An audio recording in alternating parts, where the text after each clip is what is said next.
Welcome to Lesson 5, Work in Britain, 1950 to 1979. We'll largely be tracking the changes in employment patterns and employment conditions and employment generally, how many Britons were employed in these years. A couple key terms to start us off is number one is industry. When we talk about industry in this time, we're largely talking about factories or the extraction of raw materials which are then processed in factories. To be uncompetitive is when an industry makes items that are more expensive or more badly made.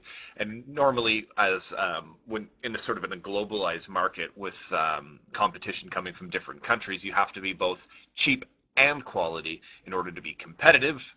Efficiency is the making of things quicker and cheaper, and efficiency is usually tied to technological advances. Militancy means more aggressive or less likely to compromise, and we can, in this capacity, talk about the militant or the militancy of the workforce, meaning that they're not willing to compromise on, let's say, hours worked versus pay, et cetera, et cetera, et cetera. So the story of work 1950 to 1979. Britain goes from a relatively economically powerful country to increasingly broke after the Second World War. A couple major reasons for this. First and foremost, British industry tends to be old-fashioned. We were here pretty early adopters of a lot of advances in technology and so forth, but lack of competition, the fact that Britain had an empire and a relatively captive marketplace meant that there was less impetus for British industry to develop technologically, develop new ways of doing things. But when those markets disappear, as the empire shrinks and or disappears by 1948, British industry no longer has a captive market for all of its goods, and it's got to compete on an even playing surface with all other countries, which had, well, Britain was, I guess, not developing its industry, adopted changes in technology. So it starts to get outcompeted by countries with advanced industries, Japan and Germany, internationally by the United States, for instance. As a result, in Britain, generally across this period, there's a rise in unemployment. Unions are angry because of unemployment, the fact that they can't meet they can't have employment for all their workers. Industries that are surviving are having a difficult time doing so, and therefore are less willing to continue with the wage increases and so forth. And union anger boils over during this time, and there are a lot of strikes, which further increases Britain's economic decline. So there's a very pronounced class structure to. So, when we're looking at the type of class work people did, it was very much divided between class. The upper classes generally earn their money through inherited land or inherited businesses, something that they've been passed down by their parents, which gets them money, rent from land, or just dividends, that's basically money earned from their businesses they own. Apart from that, they generally dominated the top jobs in society. Senior civil service, they're the people who run the government and run the country. Senior positions in the places like the army, the health service, and elsewhere, as well as the city. Whereas the middle classes tend to dominate something called white-collar work. White-collar being people who work in offices, white collars denoting a relatively clean profession, which you didn't have to, if they got dirty, you have to wash, and also white collars and white shirts being fairly expensive back in the Victorian era. So these people would work generally in the office or as managers. Occasionally as well, we would see them work in the professions such as doctors, lawyers, university lecturers, etc. And the last group, which made up the vast majority of individuals in the British workforce, were the working classes. They generally worked in something called blue-collar work. This manual work, it means working with their hands or working with their labour rather than perhaps something they've learnt per se. And they generally work in the factories. And as we'll see, the story of this period is one of decline. So there's a strong division in the 1950s between the different classes. And broadly, what we tend to find is everyone is doing well at the 1950s. Despite the fact that there are problems in British industry we've already mentioned, these problems don't come apparent until the 1960s and 1970s. But this is mainly because of after World War II, there's a boom in the British economy and British industry, and full employment meant, as we mentioned before, that their workers could ask for more and more wages. If there's if everyone has a job and you still need to recruit someone, you've got to offer higher wages to tempt someone to join you. That means wages of workers go up as different companies compete to try and get workers to work for them. That's the beauty of full employment for the workers. So as full employment happens in the 50s, although as we'll see it disappears in the 60s, times are good. Interestingly enough, just on that point, to pick up where Mr. Suter left off, the idea that, times were good is something that's often challenged by the people who lived through it at the time. Famously, the Prime Minister at the time, Harold Macmillan, will say that Britain's never had it so good. And for this quote, he was widely criticized both today and at the time, because though there was full employment, it didn't necessarily mean that a large portion of British people were better off. Now, better off or not, what was facing Britain was a crisis that starts to emerge in the early 1960s, and there are some long-term problems in British industry. Number one, old-fashioned techniques, and now that's, partially the fault of a workforce that wasn't willing to invest in technology, and partially a cause of being some of the first people to be, I guess, experimenting with mass production. Now, a lot of British factories and firms had been in existence for about 100 years at the time of 1850, and they had areas in the cities that they were from where they were zoned industrial, and they had traditional factories, and it's not necessarily easy to just rebuild. So a lot of people tend to work within the constraints of the factories that they have, and therefore they don't invest in large and more modern open spacious factories that can fit giant machinery. I'm thinking of car production and engine production as something that requires huge, vast amounts of space. And then secondly, also as technology increases, something that becomes highly mechanized, and there's just not the room nor the capacity for a lot of these industries to do so. So they don't invest in modern technology. British production tends to be slow by comparison to their American counterparts. Their workforce is relatively poorly trained.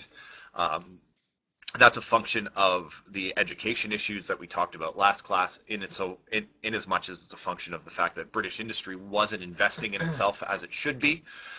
Other countries such as Germany, Japan, and the United States were improving their production and starting to produce better quality and cheaper goods. I think the key thing of this whole era is if you can pay one person to make 100 cars, because the rest of it's made by machines, you are going to be able to make your cars cheaper then the company is going to pay 1,000 people to make the same number of cars. And where British industry fails is that its workers don't work hard enough. They get paid quite a lot because of union actions, we'll see in a second, but also there's not the technology to make things efficiently, quickly or cheaply, which means that the stuff we make is therefore more expensive compared to other countries, and no one therefore wants to buy it. Okay. Now, traditionally, a lot of people in the upper classes would tend to blame the trade unions, and to a certain degree, the trade unions bear some responsibility for the decline in British industry in the 1950s, 1960s, and 1970s. On the other hand, you have to consider the fact that trade unions are generally a relatively good thing for the average standard of living for their workers. So it's a balancing between, the fact that they tend to discourage investment and they tend to discourage companies from being flexible. On the benefit, they are, after all, looking after the human being who is the employee. Now, just quickly, a trade union is an organization of individuals who work for a company or work in a particular industry. And what they do is they join together to form what's known as a union. The difference between a union and just, say, your standard laborer is the nature of the representation. Now, if you work for yourself and you just have a basic employment contract with your boss, what effectively happens is you trade your time for your boss's or the company you work for. It's money. That's a basic employment bargain. How a trade union changes that is when you join a trade union, instead of bargaining individually, where you're open to exploitation, you're open to the whims of a particular person, what you do is you join with a number of other people so that a group of people represented together is stronger than the individual. And as such, you give up your right to bargain as an individual, and you bargain for wages, etc., as a collective. Now, the main weapon of the trade union is the strike. That's where they effectively withhold labor, therefore shutting down a particular industry in exchange for what they hope is a company giving in and saying, finally, we need to make money, we need to produce things to make money, we can't have a strike continuing, therefore we will give in to your demands, be it for shorter hours or more money or a combination of both or benefits, whatever it happens to be. During the 1950s and 1960s, as British industry starts to suffer, companies start to think of cutting back on their workforce because they're not making as much money because of international competition, and they run into a union that's becoming increasingly more militant. Unions do not want to see their workforces cut back. They do not want to see cutbacks in wages to save the company money, and the rift between the bosses or the companies and the trade unions becomes increasingly tense and increasingly large. And this is a real era of trade union militancy. And there doesn't seem to be a lot of cooperation between employers and employees in improving the company. And British industry does suffer to a degree because of it. Another key issue facing the British economy is globalization. Now, globalization is, we all maybe don't know the word, but we're all aware of it. As the common joke goes, most things or many things are made in China. So things that are made cheaper in China are brought over and bought by British consumers. Well, in the 1960s, we see the emergence of globalization. Before this time, people mostly bought British goods because there wasn't factories in other countries, and there wasn't the ability to transport these goods over to England cheaply. By the 1960s, it was cheaper to make these, to bring these goods over, and it was cheaper, and there's also more countries which would produce factory goods. So this meant that British goods were increasingly having to compete with other countries. British factories were having to compete against those of America, but also those of developing countries such as Brazil or China. And as we've already mentioned, the British goods were not relatively good for value for money. They were made using old-fashioned practices, which made them very poor quality, but also made them quite expensive because they were made quite slowly. If you have the same idea, if you're paying someone to make one car a day, that will cost more than if you pay one person to make 10 cars a day. On top of this, trade union strikes basically meant that wages went up and up and up, which then that makes things more expensive. If I'm making cars and my workers' wages double, I'm going to have to double the price of the cars in order so I don't lose money. Overall, this then causes British goods to not sell as well as American goods or French goods or most other countries competing, because our goods are more expensive, because we don't make stuff efficiently, and the wages of the workers are going up, and also that British consumers don't want British goods because they've got more money in their pocket for reasons we've already seen with the rise of standard of living. So overall, globalization is a bad thing for Britain because it's not competitive enough and doesn't sell or produce goods which make people happier. Now, unsurprisingly, when you hear all of this, by about 1960, the unemployment figures start to become rather striking. You see the move away from zero employment in 1945, upwards and upwards and upwards to a point when by 1980 Britain's looking at about 10% employment, which is significantly higher than it is today. As factories and industry closed, of course, numbers of working class people were out of work, and based on some of the lack of education that a lot of these people had, it was very difficult for these people to find other types of jobs. Not to mention the fact that Britain starts to become flooded, not to a heavy degree, but to some degree by immigrant labor. And the workforce starts to grow and grow and grow while the number of jobs go down. Now, the immigrant labor issue becomes sort of a touch point because a lot of Britons who might have some latent racism will start to point at immigrant labor as yet another reason why they don't have jobs, which will lead to tensions that we'll discuss again later on.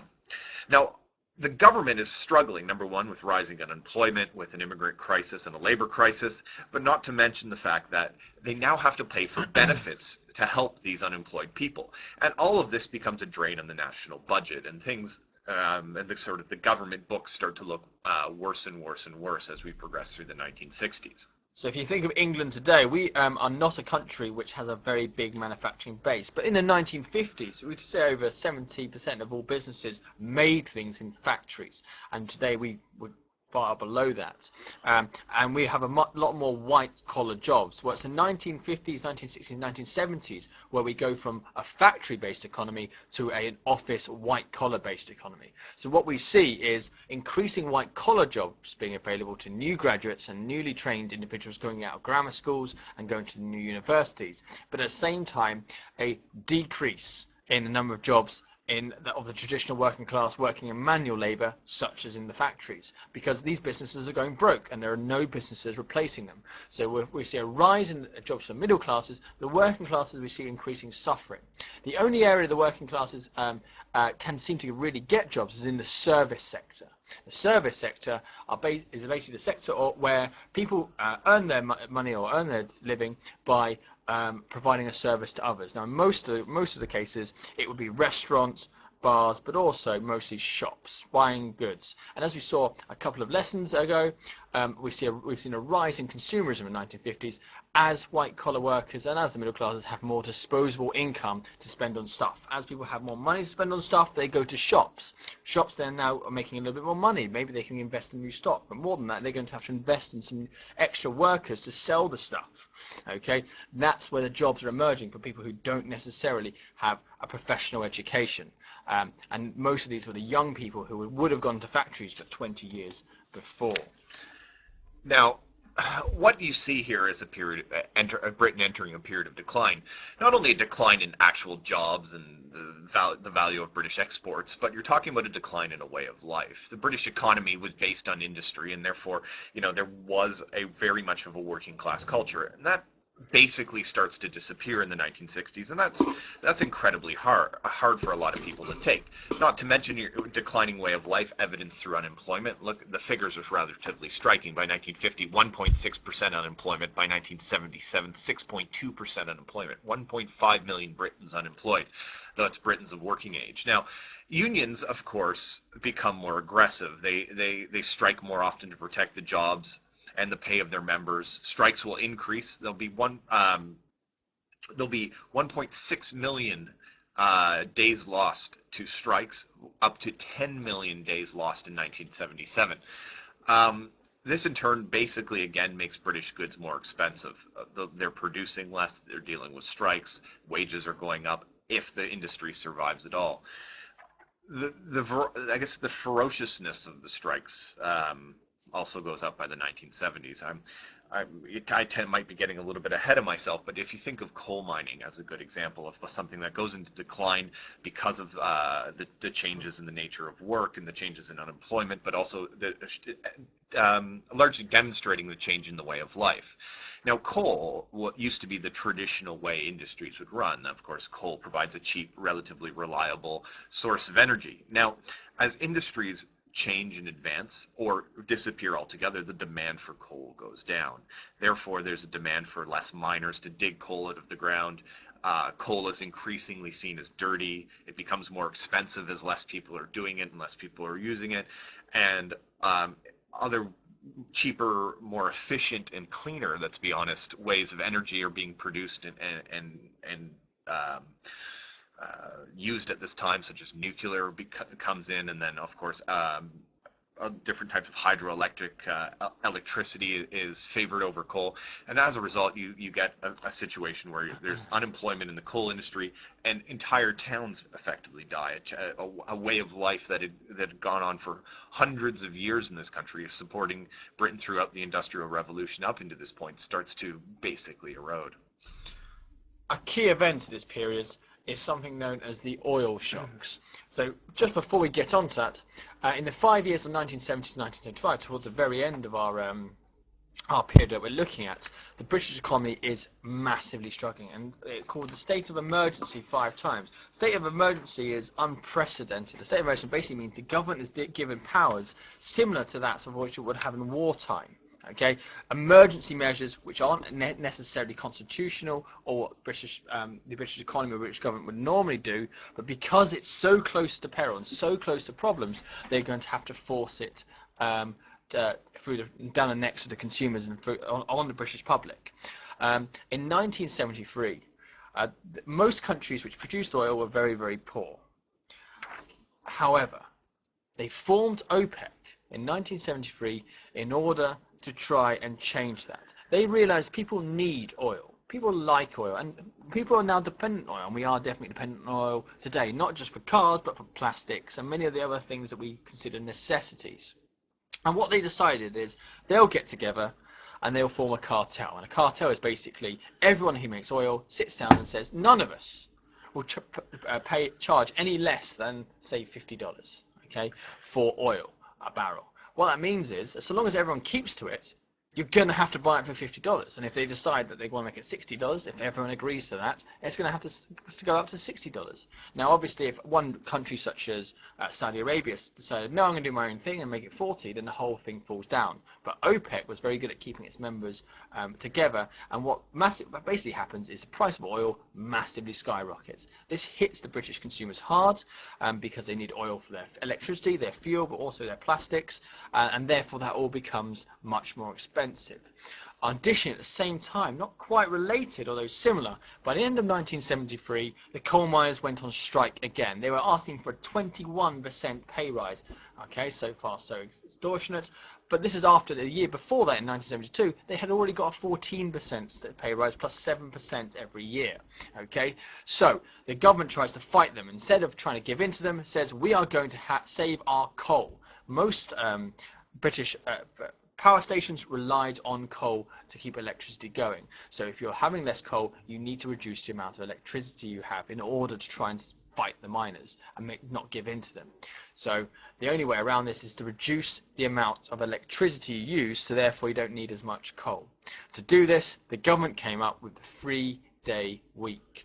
And basically, all non-essential businesses, so not hospitals, not schools, not supermarkets, but most other businesses were only allowed to actually run and work for 3 days out of 7.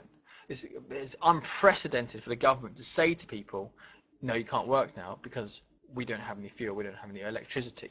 And this really shows how bad the situation had become. And it really hit the psychology of the average Briton, who see the world around them almost imploding, and the government loses power but 2 months after the 3-day week, after giving in to the miners and giving them what they wanted, which was the 21% pay rise. This leads to what's known as the winter of discontent, and this is one of the more, in my opinion, interesting topics in this course. In 1976, basically, the British economy was broke. The government had to make hard decisions. The guy in charge at the time was Prime Minister James Callaghan. He had replaced Edward Heath, who, of course, had to step down after the 3-day week. James Callaghan is a Labour Prime Minister. And at the same time, being a Labour Prime Minister, which is generally a sort of a union worker-friendly party, needs to deal with the government finances, which quite honestly can't shoulder the burden of increasing demands for wages. So what Callaghan calls for is a 5% limit on pay increases. This was broadly across Britain, but most particularly in the civil service. However, at the same time, the prices in the country were rising at a rate that worried many workers. They started to think that, well, if the prices are rising and I'm only getting a 5% increase, I'm not going to be able to make ends meet. But in the winter of 1978, 79, the workers start to go on strike across several industries. Now, one of the key, openings of the winter of discontent, if you will, was the fact that in 1978, several workers at a not necessarily government-owned, but a Ford Motor Company factory go on strike. They won a 17% pay rise. This, of course, smashes Callaghan's 5% pay rise limit and sets a terrible precedent for negotiations with other major public sector employees at the same time. In the 3rd of January, oil tanker and lorry drivers go on strike. The tanker drivers win a quick pay rise and they return to work. The lorry drivers will hold out for 6 weeks. In that time, not only do they refuse to deliver goods, they basically picket ports and they picket depots, and they stop supplies from reaching industries. They shut down industries, shops, and even hospitals.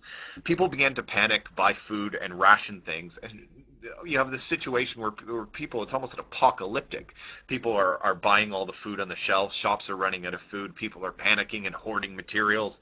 And by the end of January, you have 1.5 million public sector workers going on strike not only in support of the lorry drivers, but to amp up pressure on the Callahan government to give them more money. Now, with no porters, cooks, cleaners, and hospitals only able to treat emergency cases, you have a situation of chaos. The NHS effectively stops to work, but for emergency cases. On top of that, there are people not picking up rubbish. There are huge piles of rubbish on London streets. There are some amazing pictures you should Google. Leicester Square at the top there. Yeah, actually, on the screen here you have Leicester Square at the top with the rubbish piled high because it hadn't been picked up. There were even backups. Grave diggers go on strike, so people can't be buried. There are literally corpses rotting outside at this time because public sector workers won't bury them. Eventually, the government gives in, and by February they allow pay rises across the board, about 10 to 15%, and admit they have to find a new way to fund the economy. What the winter of discontent does, number one, is it obviously means that the trade unions won and people got a lot of wages. But what it does do is it scares the public. It sends a message to the public that we need to do something about the impact of these strikes, and we need to do something about the power of the trade unions. They're holding the country hostage. This is not the Britain we envisioned. And the lead campaigner on a platform of I will do something about the unions is someone named Margaret Thatcher, who will win an election in 1979 and become the first female prime minister of the United Kingdom on the platform of I will do something about the strikers. So, as a review then, if we look by the end of 1979 at the economic situation, so the upper class is still fairly dominant, and it's debatable at what point do they stop dominating. While there is some income loss to increased taxation, and also some income loss to the fact that there's increased inflation, generally they do okay. And it's the same for the middle classes. Their jobs are relatively secure. Britain is moving over to a service economy, much like it is today, where most people work in offices, particularly most people who are middle class, work in offices and work in an intellectual position of some description. Although there is increasing alarm that the value of their wages is decreasing because of something called inflation, where basically the prices of everything are rising. This is most in part due to the number of strikes, meaning if the milkmen go on strike, that might double the wages of the milkmen, fair play, but that also doubles the price of milk. Then when the factory workers, because their milk's more expensive, they go on strike because everything's getting more expensive for them, so they want another 25% increase, but their cars they make are now 25% more expensive. So the people who want their cars then, well, I haven't got enough money, so I need to go on strike, and it's a spiral, and it's that spiral that Mr Raine was alluding to with the winter of discontent, where when one union goes on strike, they win, but the stuff they make or the stuff they do gets more expensive, so in turn other unions strike to get back that position relative to everyone else. The big story is with the working classes. Now, while the working classes are not quite dead yet, they don't die, get destroyed as an institution until the mid-80s, there is a massive and rising unemployment and reduction in wages. The working classes particularly are badly hit by the fact that they work in industries which are being outcompeted in the globalized world, and as a result they are becoming increasingly militant. Militant means aggressive, and increasingly pushing for more and more radical union actions to protect their jobs and protect their wages. So the story of work overall. Although there's an initially good economic situation in the 1950s, because of long-term problems of the inefficiency of British industry, the fact that the workers don't make things well, okay, the techniques we use are old-fashioned. We don't invest in new machines, robots, or whatever to help us make good stuff that people want. That means that no one's going to buy British goods. This is a problem because factories need to sell British goods to employ British workers. As factories don't sell British goods, the workers get fired because the factories can't afford to keep them on. This is combined at the same time where trade unions keep getting more and more aggressive and strike more and more to get better wages. Then, thus, when they get better wages, it also makes the stuff they sell more expensive, which in turn makes no one's going to buy them, which means in turn the factory's going to close down. Ultimately, what we see in the story of work is one of downward trajectory. Unemployment increases, economic chaos increases, particularly for the working class. The economic situation, the work situation gets worse and worse and worse, and there is no good point at the end of 1979. It still gets worse well into 1980s. So, broadly speaking, that is the situation with work 1950 to 1979. But there is one more thing we need to talk about, but that's not necessarily for this lesson. We need to know what happens with the story of female unemployment, or female employment.